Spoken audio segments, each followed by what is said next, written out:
We have secured commitments and money already paid for $17 trillion.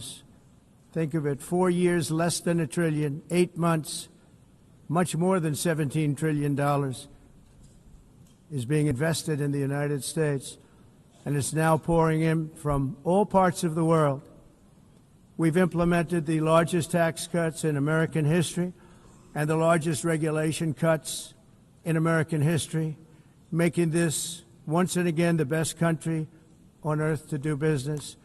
And many of the people in this room are investing in America, and it's turned out to be an awfully good investment during this 8-month period. In my first term, I built the greatest economy in the history of the world. We had the best economy ever, history of the world. And I'm doing the same thing again, but this time it's actually much bigger and even better. The numbers far surpass my record-setting first term. On our southern border, we have successfully repelled a colossal invasion. And for the last 4 months, and that's 4 months in a row, the number of illegal aliens admitted and entering our country has been 0. Hard to believe, because if you look back just a year ago, it was millions and millions of people pouring in from all over the world, from prisons, from mental institutions, drug dealers. All over the world they came. They just poured into our country with the ridiculous open border policy of the Biden administration. Our message is very simple. If you come illegally into the United States, you're going to jail, or you're going back to where you came from, or perhaps even further than that. You know what that means. I want to thank the country of El Salvador for the successful and professional job they've done in receiving and jailing so many criminals that entered our country. And it was under the previous administration that the number became record-setting, and they're all being taken out. We have no choice. And other countries have no choice, because other countries are in the exact same situation with immigration. It's destroying your country, and you have to do something about it. On the world stage, America is respected again like it has never been respected before. You think about 2 years ago, 3 years ago, 4 years ago, or 1 year ago, we were a laughingstock all over the world. At the NATO summit in June, virtually all NATO members formally committed to increase defense spending at my request from 2% to 5% of GDP, making our alliance far stronger and more powerful than it was ever before. In May, I traveled to the Middle East to visit my friends and rebuild our partnerships in the Gulf and those valued relationships with Saudi Arabia, Qatar, and the UAE, and other countries are now, I believe, closer than ever before. My administration has negotiated one historic trade deal after another, including with the United Kingdom, the European Union, Japan, South Korea, Vietnam, Indonesia, the Philippines, Malaysia, and many, many others. Likewise, in a period of just 7 months, I have ended 7 unendable wars. They said they were unendable. You're never going to get them solved. Some were going for 31 years, 2 of them, 31, think of it, 31 years. One was 36 years. One was 28 years. I ended 7 wars. And in all cases, they were raging with countless thousands of people being killed. This includes Cambodia and Thailand, Kosovo and Serbia, the Congo and Rwanda, a vicious, violent war that was, Pakistan and India, Israel and Iran, Egypt and Ethiopia, and Armenia and Azerbaijan. It included all of them. No president or prime minister, and for that matter, no other country has ever done anything close to that. And I did it in just 7 months. It's never happened before. There's never been anything like that. I'm very honored to have done it. It's too bad that I had to do these things instead of the United Nations doing them. And sadly, in all cases, the United Nations did not even try to help in any of them. I ended 7 wars, dealt with the leaders of each and every one of these countries, and never even received a phone call from the United Nations offering to help in finalizing the deal. All I got from the United Nations was an escalator that on the way up stopped right in the middle. If the First Lady wasn't in great shape, she would have fallen, but she's in great shape. We're both in good shape. We both stood. And then a teleprompter that didn't work. These are the 2 things I got from the United Nations, a bad escalator and a bad teleprompter. Thank you very much. And by the way, it's working now. It just went on. Thank you. I think I should just do it the other way. It's easier. Thank you very much. I didn't think of it at the time because I was too busy working to save millions of lives. That is the saving and stopping of these wars. But later I realized that the United Nations wasn't there for us. They weren't there. I thought of it really after the fact, not during these negotiations, which were not easy. That being the case, what is the purpose of the United Nations? The UN has such tremendous potential. I've always said it. It has such tremendous, tremendous potential, but it's not even coming close to living up to that potential. For the most part, at least for now, all they seem to do is write a really strongly worded letter and then never follow that letter up. It's empty words, and empty words don't solve war. The only thing that solves war and wars is action. Now, after ending all of these wars and also earlier negotiating the Abraham Accords, which is a very big thing for which our country received no credit, never receives credit. Everyone says that I should get the Nobel Peace Prize for each one of these achievements. But for me, the real prize will be the sons and daughters who live to grow up with the mothers and fathers, because millions of people are no longer being killed in endless and unglorious wars. What I care about is not winning prizes, it's saving lives. We saved millions and millions of lives with the 7 wars. And we have others that we're working on, and you know that. Many years ago, a very successful real estate developer in New York, known as Donald J. Trump, I bid on the renovation and rebuilding of this very United Nations complex. I remember it so well. I said at the time that I would do it for $500 million, rebuilding everything. It would be beautiful. I used to talk about, I'm going to give you marble floors. They're going to give you terrazzo. I'm going to give you the best of everything. You're going to have mahogany walls. They're going to give you plastic. But they decided to go in another direction, which was much more expensive at the time, and which actually produced a far inferior product. And I realized that they did not know what they were doing when it came to construction, and that their building concepts were so wrong, and the product that they were proposing to build was so bad and so costly. It was going to cost them a fortune. And I said, and wait till you see the overruns. Well, I turned out to be right. They had massive cost overruns and spent between $2 and $4 billion on the building and did not even get the marble floors that I promised them. You walk on terrazzo. Do you notice that? As far as I'm concerned, frankly, looking at the building and getting stuck on the escalator, they still haven't finished the job. They still haven't finished. That was years ago. The project was so corrupt that Congress actually asked me to testify before them on the tremendous waste of money, because it turned out that they had no idea what it was, but they knew it was anywhere between $2 and $4 billion as opposed to $500 million with a guarantee. But they had no idea, and I said it cost much more than $5 billion. Unfortunately, many things in the United Nations are happening just like that, but on an even much bigger scale, much, much bigger. Very sad to see.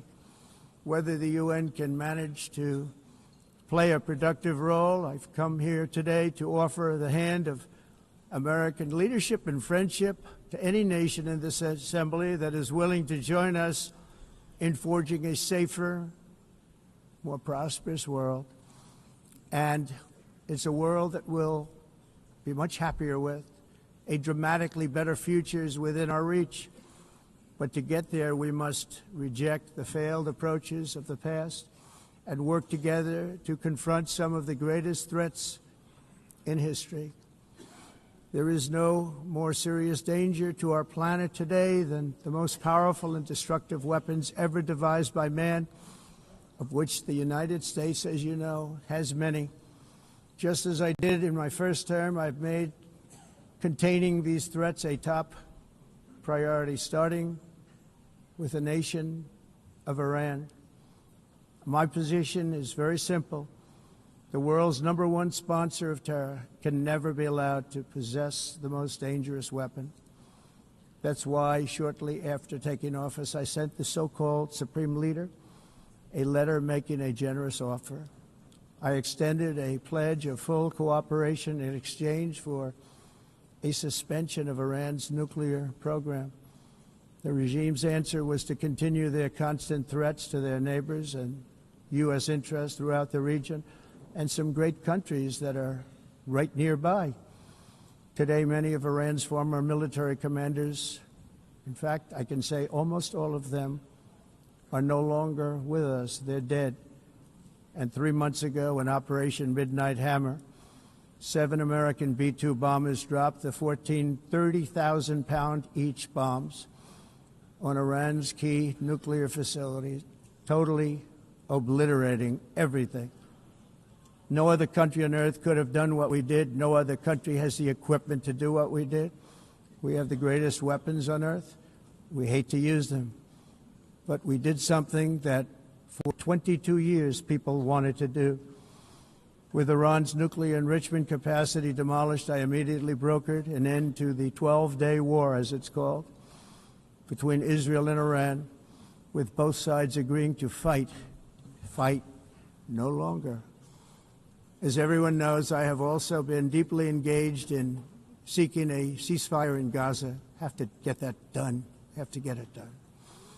Unfortunately, Hamas has repeatedly rejected reasonable offers to make peace. We can't forget October 7th, can we? Now, as if to encourage continued conflict, some of this body is seeking to unilaterally recognize a Palestinian state. The rewards would be too great for Hamas terrorists for their atrocities. This would be a reward for these horrible atrocities, including October 7th, even while they refuse to release the hostages or accept a ceasefire. Instead of giving to Hamas and giving so much, because they've taken so much, they have taken so much. This could have been solved so long ago. But instead of giving in to Hamas's ransom demands, those who want peace should be united with one message: release the hostages now. Just release the hostages now. Thank you.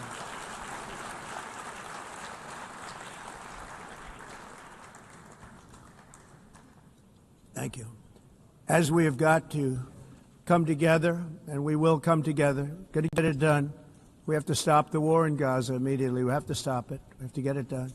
We have to negotiate, immediately have to negotiate peace. We got to get the hostages back.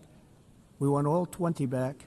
We don't want 2 and 4. As you know, I got, along with Steve Witkoff and others that helped us, Marco Rubio, we got most of them back. We were involved in all of them. But I always said the last 20 are going to be the hardest, and that's exactly what happened. We have to get them back now. We don't want to get back 2, and then another 2, and then 1, and then 3.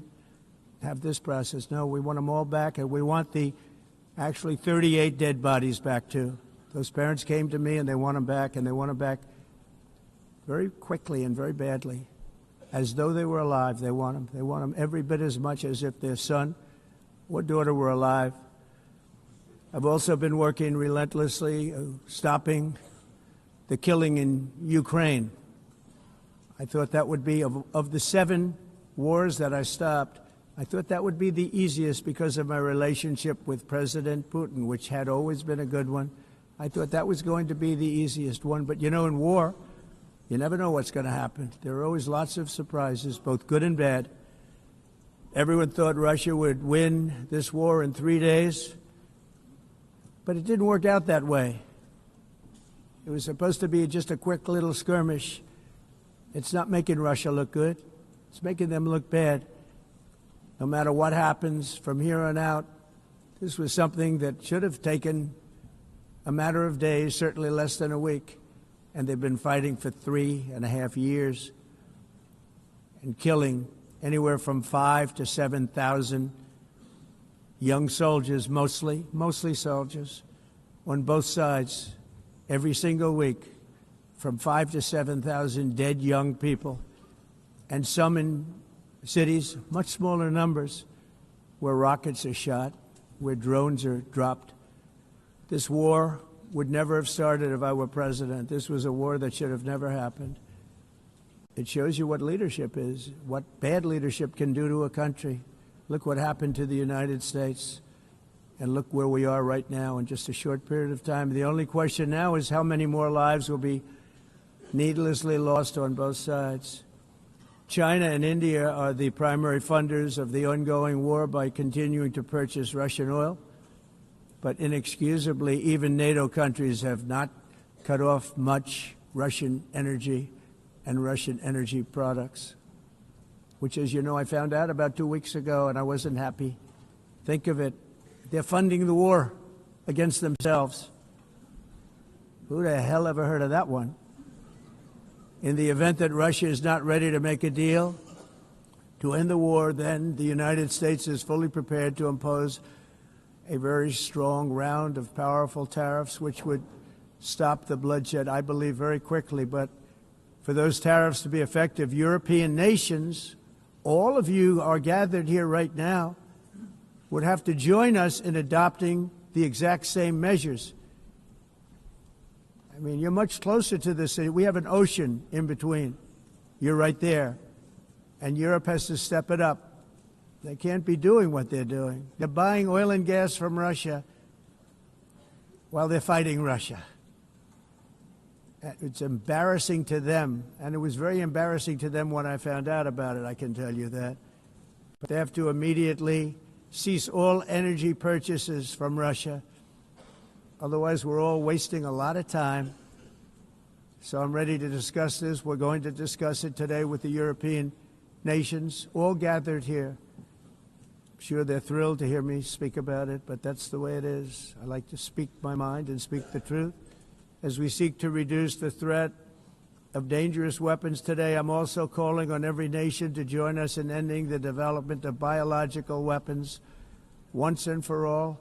And biological is terrible, and nuclear is even beyond, and we include nuclear in that. We want to have a cessation of the development of nuclear weapons. We know, and I get to view it all the time. Sir, would you like to see? And I look at weapons that are so powerful that we just can't ever use them. If we ever use them, the world literally might come to an end. There would be no United Nations to be talking about. There would be no nothing.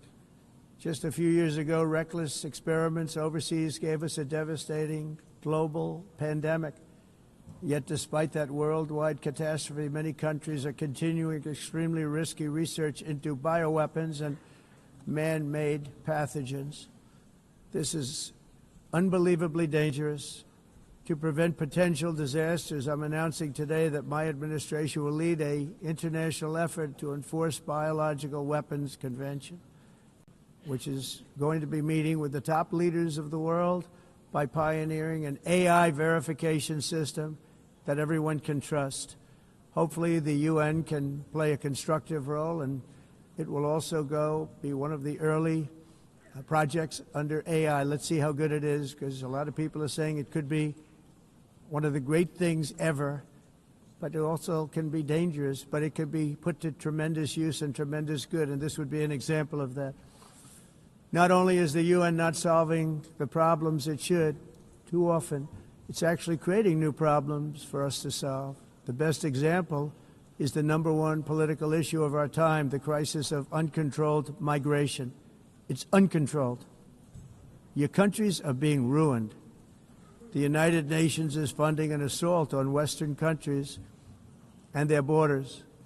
In 2024, the UN budgeted $372 million in cash assistance to support an estimated 624,000 migrants journeying into the United States. Think of that. The UN is supporting people that are illegally coming into the United States, and then we have to get them out. The UN also provided food, shelter, transportation, and debit cards to illegal aliens. Can you believe that? On the way to infiltrate our southern border. Millions of people came through that southern border. Just a year ago, millions and millions of people were pouring in, 25 million altogether over the 4 years of the incompetent Biden administration. And now we have it stopped, totally stopped. In fact, they're not even coming anymore because they know they can't get through. But what took place is totally unacceptable. The UN is supposed to stop invasions, not create them and not finance them. In the United States, we reject the idea that mass numbers of people from foreign lands can be permitted to travel halfway around the world, trample our borders, violate our sovereignty, cause unmitigated crime, and deplete our social safety net. We have reasserted that America belongs to the American people, and I encourage all countries to take their own stand in defense of their citizens as well. You have to do that because I see it. I'm not mentioning names. I see it, and I can call every single one of them out. You're destroying your countries. They're being destroyed. Europe is in serious trouble. They've been invaded by a force of illegal aliens like nobody's ever seen before. Illegal aliens are pouring into Europe. Nobody is ever, and nobody's doing anything to change it, to get them out. It's not sustainable. And because they choose to be politically correct, they're doing just absolutely nothing about it. And I have to say, I look at London where you have a terrible mayor, terrible, terrible mayor. And it's been so changed, so changed. Now they want to go to Sharia law. But you're in a different country. You can't do that. Both the immigration and their suicidal energy ideas will be the death of Western Europe if something is not done immediately. This cannot be sustained. What makes the world so beautiful is that each country is unique. But to stay this way, every sovereign nation must have the right to control their own borders. You have the right to control your borders, as we do now, and to limit the sheer numbers of migrants entering their countries and paid for by the people of that nation that were there and that built that particular nation at the time. They put their blood, sweat, tears, money into that country, and now they're being ruined. Proud nations must be allowed to protect their communities and prevent their societies from being overwhelmed by people they have never seen before, with different customs, religions, with different everything. Where migrants have violated laws, lodged false asylum claims, or claimed refugee status for illegitimate reasons, they should, in many cases, be immediately sent home. And while we will always have a big heart for places and people that are struggling and truly compassionate, answers will be given. We have to solve the problem, and we have to solve it in their countries, not create new problems in our countries. And we are very helpful to a lot of countries that are just not able to send their people anymore. They used to send them to us in caravans of 25,000, 30,000 people each. These massive caravans of people pouring into our country, totally unchecked and unvetted. But not anymore. According to the Council of Europe in 2024, almost 50% of inmates in German prisons were foreign nationals or migrants. In Austria, the number was 53% of the people in prisons were from places that weren't from where they are now. In Greece, the number was 54%. And in Switzerland, beautiful Switzerland, 72% of the people in prisons are from outside of Switzerland. When your prisons are filled with so-called asylum seekers who repaid kindness, and that's what they did. They repaid kindness with crime.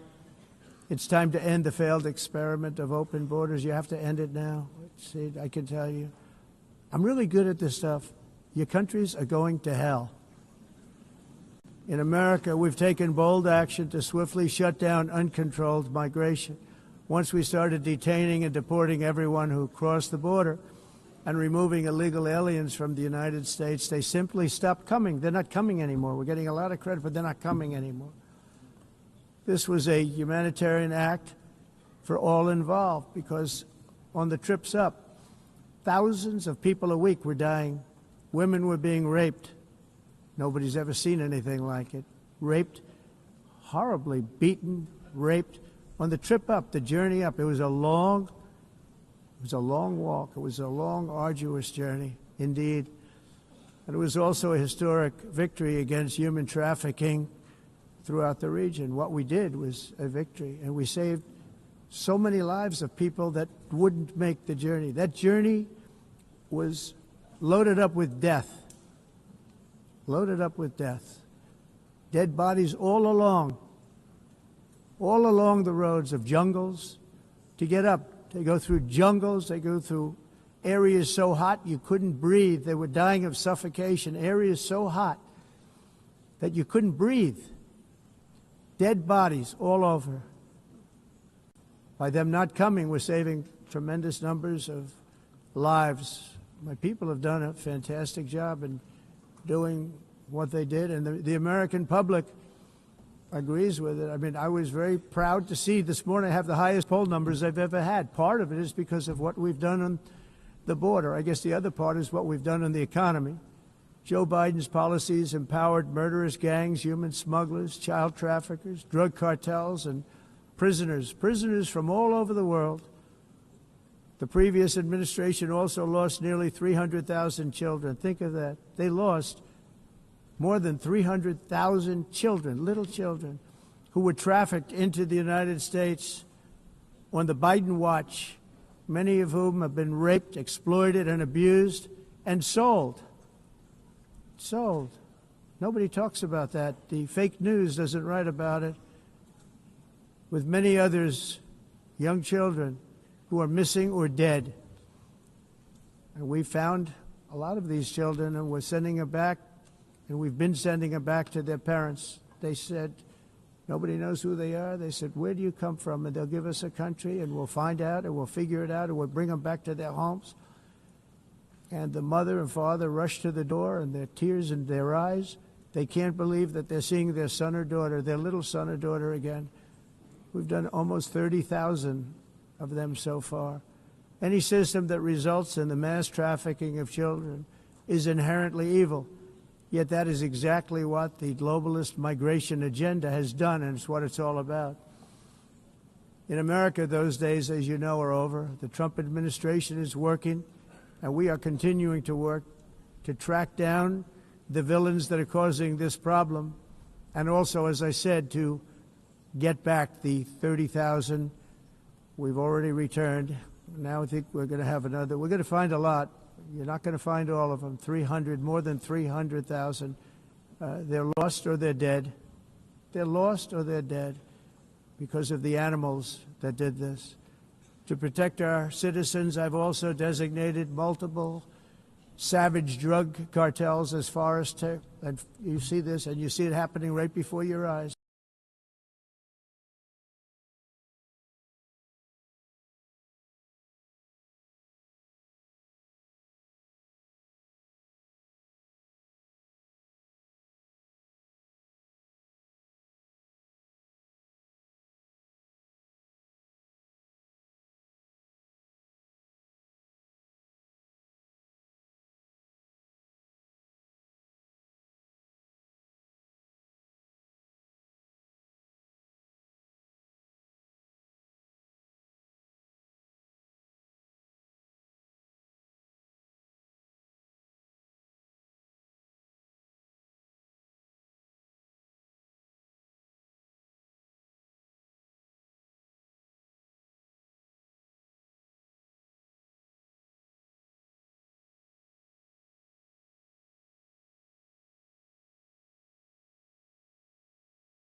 drugs, 300,000.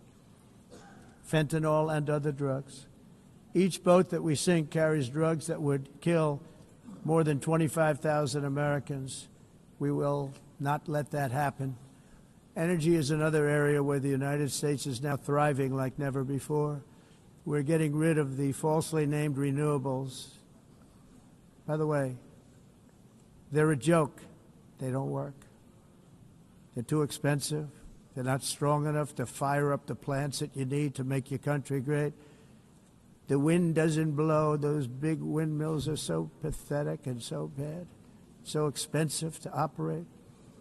And they have to be rebuilt all the time, and they start to rust and rot. Most expensive energy ever conceived, and it's actually energy. You're supposed to make money with energy, not lose money. You lose money, the governments have to subsidize. You can't put them out without massive subsidies. And most of them are built in China, and I give China a lot of credit. They build them, but they have very few wind farms. So why is it that they build them and they send them all over the world, but they barely use them? You know what they use? Coal. They use gas. They use almost anything, but they don't like wind. But they sure as hell like selling the windmills. Europe, on the other hand, is a long way to go, with many countries being on the brink of destruction because of the green energy agenda. And I give a lot of credit to Germany. Germany was being led down a very sick path, both on immigration, by the way, and on energy. They were going green, and they were going bankrupt. And the new leadership came in, and they went back to where they were with fossil fuel and with nuclear, which is good. It's now safe, and you can do it properly. But they went back to where they were, and they opened up a lot of different plants, energy-producing plants, and they're doing well. I give Germany a lot of credit for that. They've said this is a disaster, what's happening. They were going all green. All green is all bankrupt. That's what it represents. And it's not politically correct. I'll be very badly criticized for saying it, but I'm here to tell the truth. I don't care. It doesn't matter to me. I'm in New York City. I'm feeling a lot safer. Crime, we're getting crime down. And by the way, speaking of crime, Washington, D.C. Washington, D.C. was the crime capital of America. Now it's a totally, after 12 days, it's a totally safe city. Everyone's going out to dinner. They're going out to restaurants. Your wife can walk down the middle of the street with or without you. Nothing's going to happen. My people have done a fantastic job. And yes, I called in the National Guard, and the National Guard took care of business, and they weren't politically correct, but they took care of business. We got 1,700 career criminals out, brought them back to where they came from, the countries where they came from, or put them in jails. Washington, D.C. is now a totally safe city again, and I welcome you to come. In fact, we'll have dinner together at a local restaurant, and we'll be able to walk. We don't have to go by an armor-plated vehicle. We'll walk right over there from the White House. They've given up their powerful edge, a lot of the countries that we're talking about, in oil and gas, such as essentially closing the great North Sea oil. Oh, the North Sea, I know it so well. Aberdeen was the oil capital of Europe, and there's tremendous oil that hasn't been found in the North Sea. Tremendous oil. And I was with the Prime Minister I respect and like a lot, and I said, you're sitting with the greatest asset. They essentially closed it by making it so highly taxed that no developer, no oil company can go there. They have tremendous oil left, and more importantly, they have tremendous oil that hasn't even been found yet. And what a tremendous asset for the United Kingdom. And I hope the Prime Minister is listening, because I told it to him 3 days in a row. That's all he heard. North Sea oil, North Sea, because I want to see them do well. I want to stop seeing them ruining that beautiful Scottish and English countryside with windmills and massive solar panels that go 7 miles by 7 miles, taking away farmland.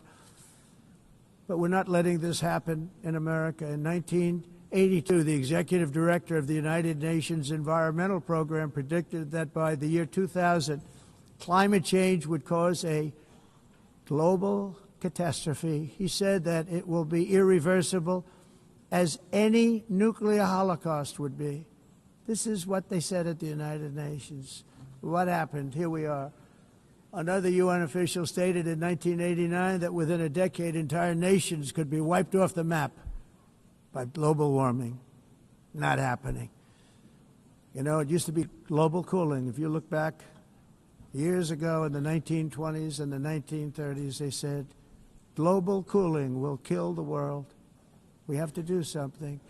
Then they said global warming will kill the world. But then it started getting cooler, so now they could just call it climate change, because that way they can't miss.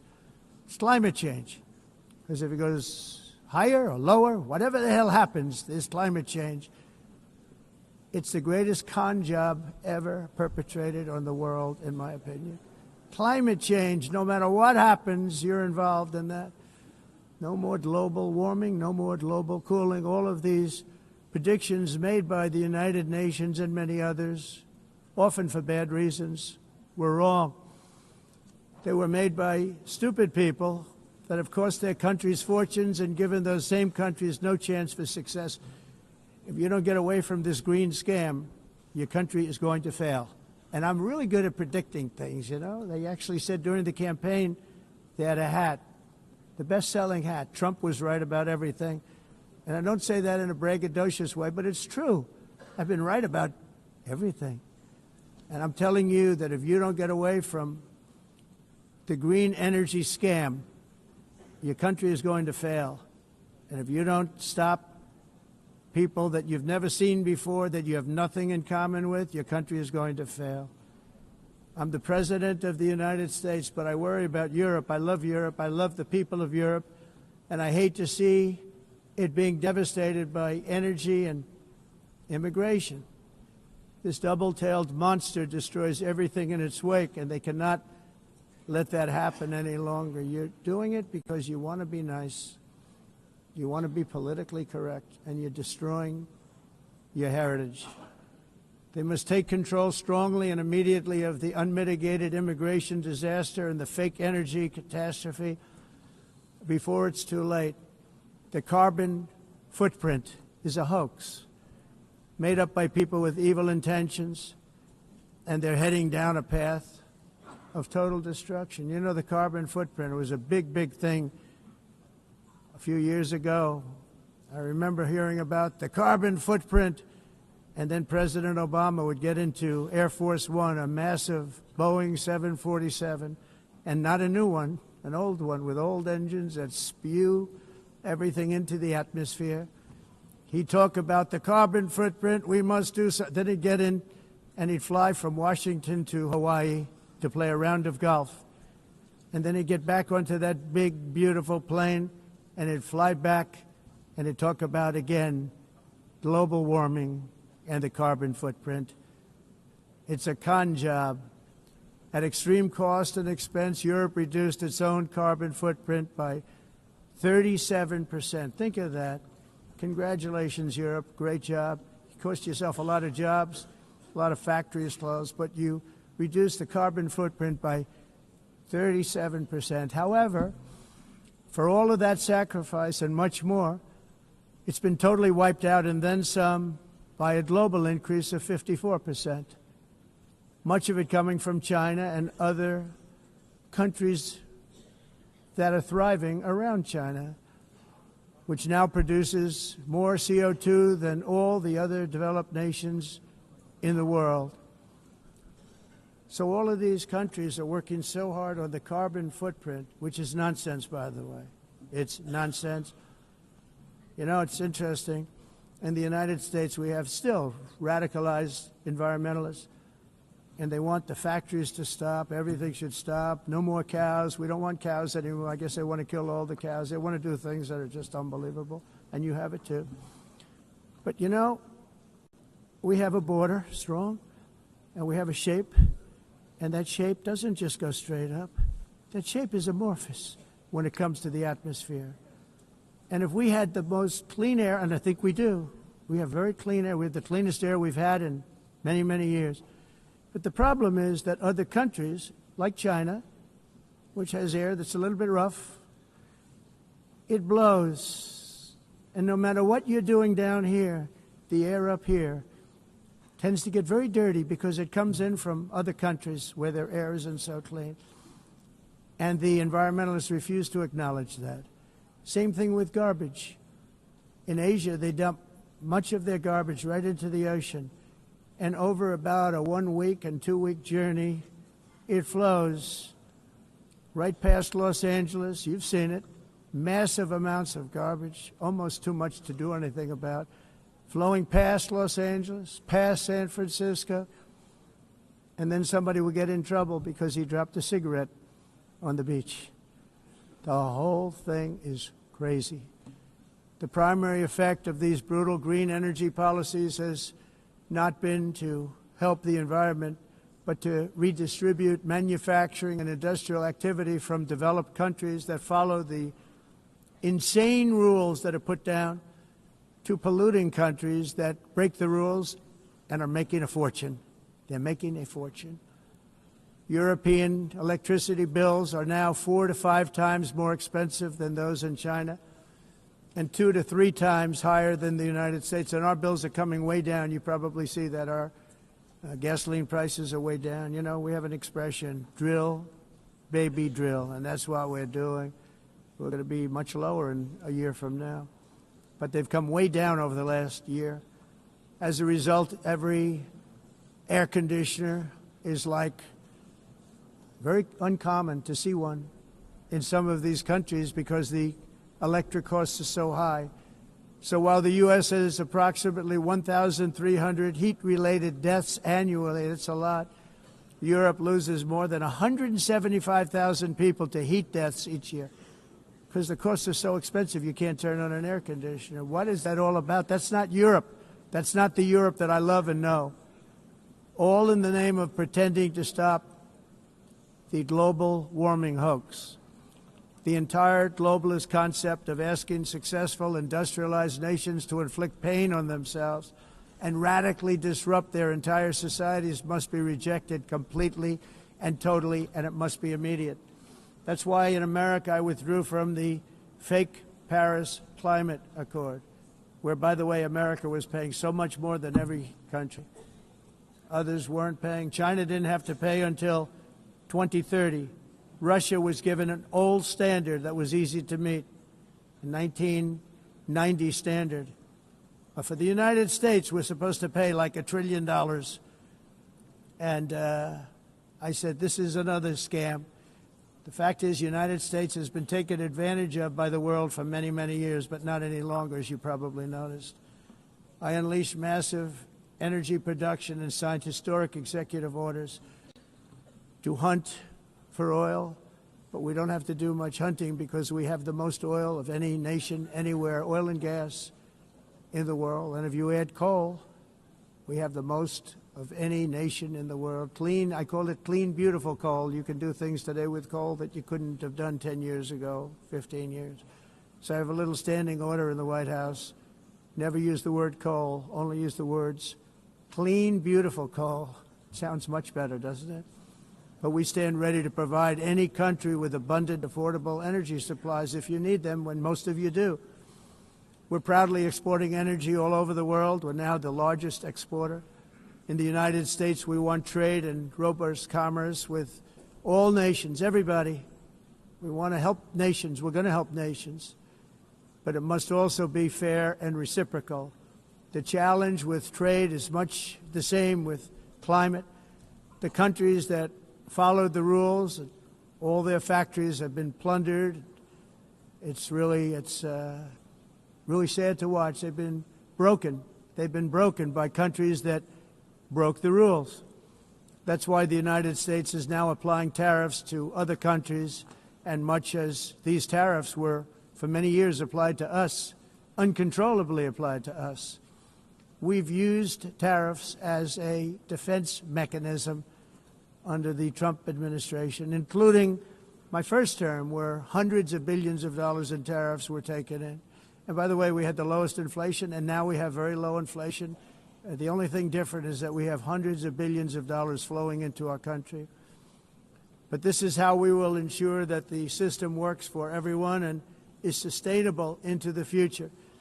We're also using tariffs to defend our sovereignty and security throughout the world, including against nations that have taken advantage of former U.S. administrations for decades, including the most corrupt, incompetent administration in history, the sleepy Joe Biden administration. Brazil now faces major tariffs in response to its unprecedented efforts to interfere in the rights and freedoms of our American citizens and others, with censorship, repression, weaponization, judicial corruption, and targeting of political critics in the United States. I have a little problem saying this because I must tell you, I was walking in and the leader of Brazil was walking out. We saw him and I saw him, he saw me, and we embraced. And then I'm saying, can you believe I'm going to be saying this in just 2 minutes? But we actually agreed that we would meet next week. We didn't have much time to talk, like about 20 seconds. They were in retrospect, I'm glad I waited because this thing didn't work out too well. But we did talk. We had a good talk, and we agreed to meet next week, if that's of interest. But he seemed like a very nice man, actually. He liked me, I liked him. But if you, and I only do business with people I like. When I don't like them, I don't like them. But we had, at least for about 39 seconds, we had excellent chemistry. It's a good sign. But also in the past, Brazil, can you believe this, unfairly tariffed our nation, but now because of our tariffs, we are hitting them back, and we're hitting them back very hard. As president, I will always defend our national sovereignty and the rights of American citizens. So I'm very sorry to say this, that Brazil is doing poorly and will continue to do poorly. They can only do well when they're working with us. Without us, they will fail, just as others have failed. It's true. Next year, the United States will celebrate the 250th anniversary of our glorious independence, a testament to enduring power and American freedom and spirit. We will also be proudly hosting the 2026 FIFA World Cup, and shortly thereafter, the 2028 Olympics, which is going to be very exciting. I hope you all come. I hope that countless people from all over the globe will take part of these will be great celebrations of liberty and human achievement, and that together we all can rejoice in the miracles of history that began in July 4th, 1776, when we founded the light to all nations. And it's something really that an amazing thing came out of that date. It's called the United States of America. In honor of this momentous anniversary, I hope that all countries who find inspiration in our example will join us in renewing our commitment, values, and those values, really, that we hold so dear. Together, let us defend free speech and free expression. Let us protect religious liberty, including for the most persecuted religion on the planet today. It's called Christianity. And let us safeguard our sovereignty and cherish qualities that have made each of our nations so special, incredible, and extraordinary. In closing, I just want to repeat that immigration and the high cost of so-called green renewable energy is destroying a large part of the free world and a large part of our planet. Countries that cherish freedom are fading fast because of their policies on these two subjects. You need strong borders and traditional energy sources if you are going to be great again. Whether you have come from north or south, east or west, near or far, every leader in this beautiful hall today represents a rich culture, a noble history, and a proud heritage that makes each nation majestic and unique, unlike anything else in human history or any other place on the face of the earth. From London to Lima, from Rome to Athens, from Paris to Seoul, from Cairo to Tokyo and Amsterdam to right here in New York City, we stand on the shoulders of the leaders and legends, generals and giants, heroes and titans who won and built our beloved nations, all of our nations, with their own courage, strength, spirit, and skill. Our ancestors climbed mountains, conquered oceans, crossed deserts, and trekked over wide open plains. They charged into thunderous battles, plunged into grave dangers, and they were soldiers and farmers and workers and warriors and explorers and patriots. They built towns into cities, tribes into kingdoms, ideas into industries, and small islands into mighty empires. You're a part of all of that. They were champions for their people who never gave up and who never, ever gave in. Their values defined our national identities. Their visions forged our magnificent destiny. Everybody in this room is a part of it in your own way. Each of us inherits the deeds and the myths, the triumphs, the legacies of our own heroes and founders who so bravely showed us the way. Our ancestors gave everything for homelands that they defended with pride, with sweat, with blood, with life, and with death. Now the righteous task of protecting the nations that they built belongs to each and every one of us.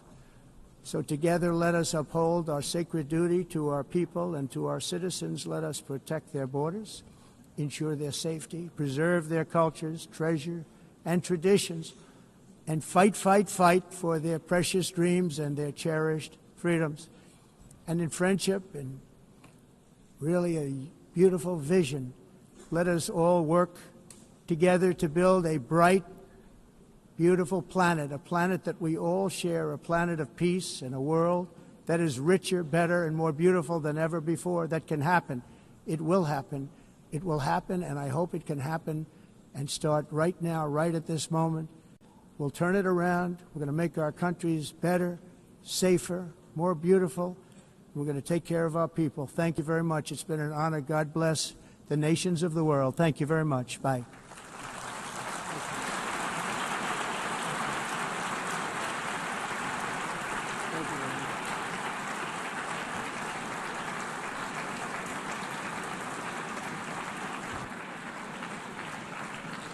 On behalf of the Assembly, I wish to thank the President of the United States,